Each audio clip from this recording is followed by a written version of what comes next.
নমস্কাৰ, মই আদৰ্শ এইচএছ ফাৰ্ষ্ট ইয়াৰ সকলো ষ্টুডেণ্টলৈ মোৰ চেনেললৈ স্বাগতম জনাইছোঁ। তোমালোকে প্ৰথমতে মই তোমালোকক কৈ দিছোঁ চেনেলটো ছাবস্ক্ৰাইব কৰিবা, কিয়নো তোমালোকৰ অহা আগন্তুক এইচএছ ফাইনেল পৰীক্ষা যেতিয়া তোমালোকে দিবা নেক্সট ইয়াৰ, তোমালোকৰ কাৰণে গোটেইকেইটা ইম্পৰ্টেণ্ট কুৱেশ্যনৰ লগতে পাৰ্টসমূহৰ পৰা A to Z সলিউশ্যনবিলাক তোমালোকে আমাৰ চেনেলত পাবা।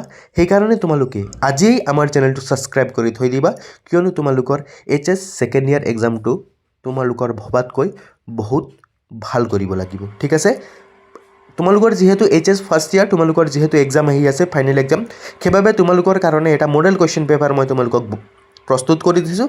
এই মডেল কুৱেশ্যন পেপাৰে যাতে তোমালোকক বহুত ধৰণে সহায় কৰিব পাৰে। ঠিক আছে, তোমালোকক কেইটামান এক নম্বৰীয়া কুৱেশ্যনবিলাক আহে যিটো তোমালোকৰ কাৰণে গুৰুত্বপূৰ্ণ হ'ব। এইকেইটা চাই ল'বা। শিক্ষাৰ এটা সংজ্ঞা দিয়া, গুৰুত্বপূৰ্ণ প্ৰশ্ন হ'ব, চাই ল'বা।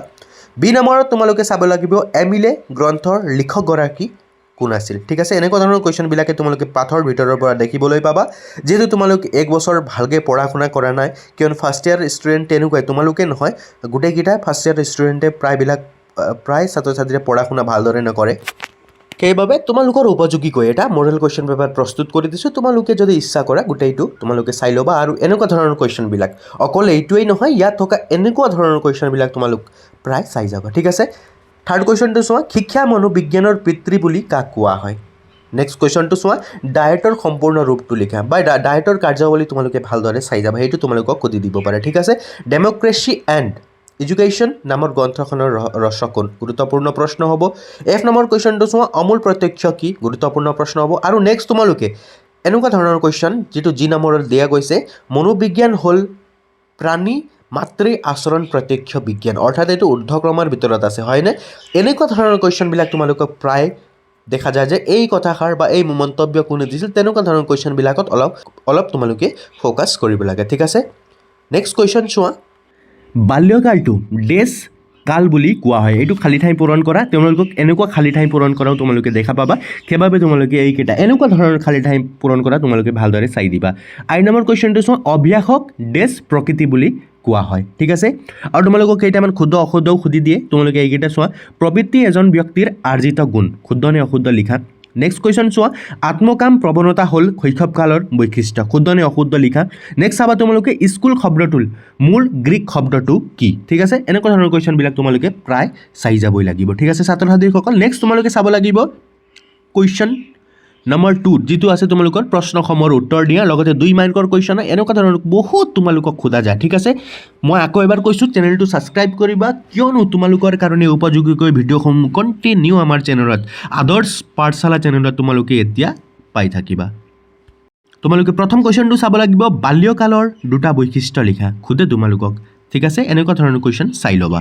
নেক্সট চাব লাগিব তোমালোকে কৈশোৰ কালৰ দুটা সমস্যা উল্লেখ কৰা, ডাইৰেক্ট সুধি দিয়ে তোমালোকক। এইটো ছেম কুৱেশ্যন সুধি দিব পাৰে যে কৈশোৰ কালৰ দুটা সমস্যা উল্লেখ কৰা। ঠিক আছে, ইউজিচিৰ যিকোনো দুটা কাৰ্য উল্লেখ কৰা, এইবিলাক সোধে তোমালোকক, সোধা প্ৰশ্ন হয়। তোমালোকে এনেকুৱা ধৰণেৰে তোমালোকক প্ৰায় স্কুলৰ শিক্ষকসকলে এনেকুৱা ধৰণৰ কুৱেশ্যনবিলাক দি দিয়ে। ঠিক আছে, নেক্সট তোমালোকে চোৱা, আনুষ্ঠানিক শিক্ষাৰ দুটা বৈশিষ্ট্য উল্লেখ কৰা। নেক্সট চাব লাগে তোমালোকে পাঠ্যক্ৰম ৰচনাৰ দুটা নীতি লিখা। 2 নম্বৰৰ কুৱেশ্যন ইম্পৰ্টেণ্ট হয়। আৰু এনেকুৱা ধৰণৰ কুৱেশ্যনবিলাক যিমান পোৱা কিতাপত এই গোটেইকেইটা তোমালোকে ভালদৰে প্ৰেক্টিছ কৰি যাবা, কিয়নো এক্সামৰ কাৰণে তোমালোকে ভালদৰে প্ৰিপেৰেশ্যন হ'ব লাগিব। যিহেতু এবছৰ তোমালোকে নিজৰ পঢ়া শুনা ভালদৰে কৰা নাই, এই পৰীক্ষাৰ আগমুহূৰ্তত তোমালোকে ভালদৰে এইকেইটা কুৱেশ্যন আৰু এনেকুৱা ধৰণৰ কুৱেশ্যনবিলাক তোমালোকে কালেক্ট কৰি পেলাই পঢ়ি ল'বা, চাবা তোমালোকে এক্সাম ভবাতকৈ বহুত গুণ ভাল হ'ব। ঠিক আছে, নেক্সট কুৱেশ্যন চোৱা, বৰ্তমান সময়ৰ পাঠ্যক্ৰমৰ দুটা আখুৱা লিখা। এইটো ইম্পৰ্টেণ্ট কুৱেশ্যন হ'ব, ভালদৰে চাই ল'বা। নেক্সট তোমালোকে চাবা, শিক্ষা মনোবিজ্ঞানৰ দুটা পদ্ধতি উল্লেখ কৰা। ঠিক আছে, নেক্সট চাব লাগিব তোমালোকে অসমৰ শিক্ষা ক্ষেত্ৰলৈ খ্ৰীষ্টিয়ান মিছনেৰীসকলৰ দুটা প্ৰধান অৱদান উল্লেখ কৰা। নেক্সট তোমালোকে চাবা, মনিটৰিয়েল প্ৰথা বুলিলে তুমি কি বুজা।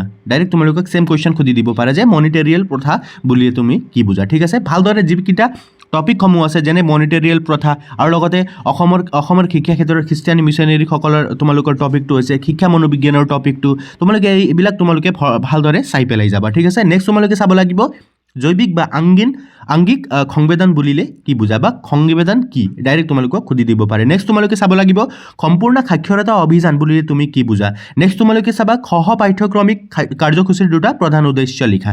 ঠিক আছে গোটেইকেইটা কুৱেশ্যন এনেকুৱা ধৰণৰ কুৱেশ্যন আৰু কালেক্ট কৰিবা তোমালোকে আৰু ভালদৰে তোমালোকে চাই যাবা নাই কমেও তোমালোকে 2 নম্বৰীয়া কুৱেশ্যন 50টা মান ভালদৰে চাই ল'বা কিয়নো 2 নম্বৰীয়া কুৱেশ্যনত তোমালোকে এবাৰ পঢ়িলে সেইটো তোমালোকক মনত ৰৈ যাব ঠিক আছে নেক্সট তোমালোকে চাব লাগিব তলৰ প্ৰশ্নসমূহৰ উত্তৰ দিয়া 3 নম্বৰৰ যিকেইটা 4 মাৰ্কৰ কুৱেশ্যনবিলাক তোমালোকক খোজা যায় প্ৰথম কুৱেশ্যনটো চোৱা শিক্ষাৰ বৃত্তিমূলক লক্ষ্যৰ বিষয় চমুকৈ লিখা ঠিক আছে ভালদৰে চাই দিবা আৰু লগতে তোমালোকে উদৰ ঘোষণাপত্ৰ ভালদৰে পঢ়ি ল'বা এইটো তোমালোকক কুৱেশ্যন খোজে যে কুৱেশ্যনটো এনেকুৱা হ'ব 1854 চনৰ উদৰ ঘোষণাপত্ৰৰ 4টা প্ৰধান পৰামৰ্শ লিখা ঠিক আছে নেক্সট তোমালোকে চোৱা ইম্পৰ্টেণ্ট কুৱেশ্যনটো হ'ব শিক্ষকে কিয় মনোবিজ্ঞান অধ্যয়ন কৰা উচিত মোষ্ট ইম্পৰ্টেণ্ট কুৱেশ্যন হ'ব ভালদৰে চাই দিবা নেক্সট কুৱেশ্যনটো চাবা তোমালোকে শিক্ষাৰ পৰিসৰ সম্বন্ধে চমুকৈ লিখা ঠিক আছে কুৱেশ্যন D2 আৰু কুৱেশ্যন নম্বৰ E2 তোমালোকে চাবা এগৰাকী শিক্ষকৰ পেছাগত গুণসমূহ কি কি বা এজন আদৰ্শ শিক্ষকৰ গুণসমূহ কি কি তেনেকুৱা ধৰণৰ কুৱেশ্যন তোমালোকক খুজি দিব পাৰে একেটা এনসাৰ হ'ব ভালদৰে তোমালোকে চাই পেলাই যাবা ঠিক আছে নেক্সট কুৱেশ্যন চোৱা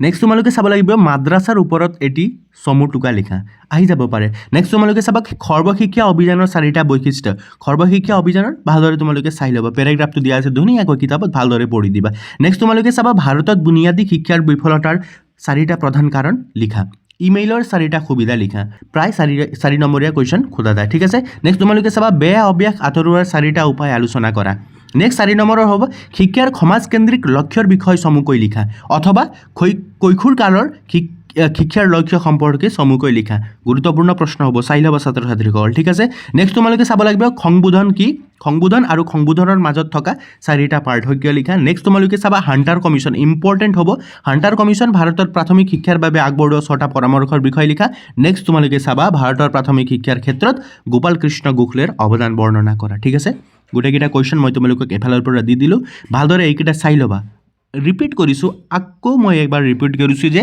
এনেকুৱা ধৰণৰ আৰু প্ৰশ্নবিলাক চাবা অকল এইখিনি চাই পেলাই নাযাবা এইটো এটা মডেল আৰ্হি প্ৰশ্ন হয় তোমালোকৰ পঢ়াৰ সুবিধাৰ কাৰণে বনোৱা হৈছে আৰু এনেকুৱা ধৰণৰ কুৱেশ্যনবিলাক তোমালোকে আৰু কিতাপৰ পৰা বিভিন্ন ধৰণৰ কুৱেশ্যনবিলাক এনেকুৱা ধৰণৰ কুৱেশ্যনবিলাকে তোমালোকে ভালদৰে চাই যাবা আৰু চেনেলটো ছাবস্ক্ৰাইব কৰিবা কিয়নো আদৰ্শ পাঠশালা সদায় তোমালোকৰ সহায়ৰ কাৰণে আছে আৰু থাকিব ধন্যবাদ